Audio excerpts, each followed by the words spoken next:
এ যেন এক ছোবলে ছবি হওয়ার পূর্বাভাস। চোখে পড়তেই প্রাণ হাতে পড়ুয়া।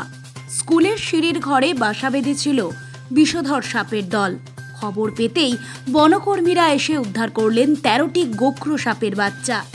ঘটনাটি ঘটেছে জলপাইগুড়ি জেলার বানারহাট হাই স্কুলে।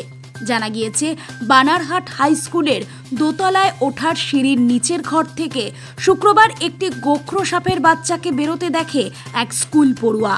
সে প্রধান শিক্ষককে বিষয়টি অবগত করলে বিদ্যালয় কর্তৃপক্ষ তৎক্ষণাৎ বন দপ্তরে খবর দেন। বন দপ্তরের বিন্নাগুড়ি ওয়াইল্ড লাইফের বনকর্মীরা ঘটনাস্থলে পৌঁছে সাপের বাচ্চা উদ্ধার করা শুরু করেন।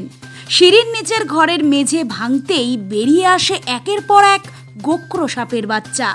সন্ধ্যা পর্যন্ত ওই ঘরের মেঝে ভেঙে ১৩টি সাপের বাচ্চা উদ্ধার করা হয়।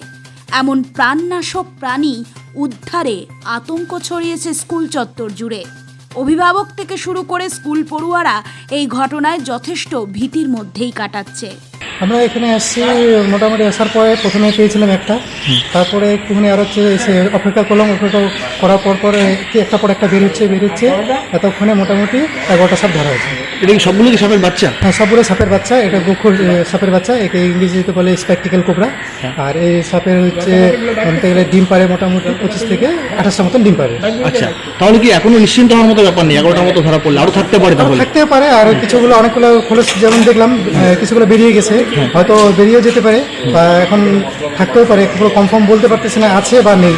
আচ্ছা, আপনারা কোন নিউজ থেকে এসেছিলেন? আমরা বিনাগুড়ি ওয়াইল্ড লাইফ স্পট থেকে এসেছি। Bureau report, Nobel Bangla.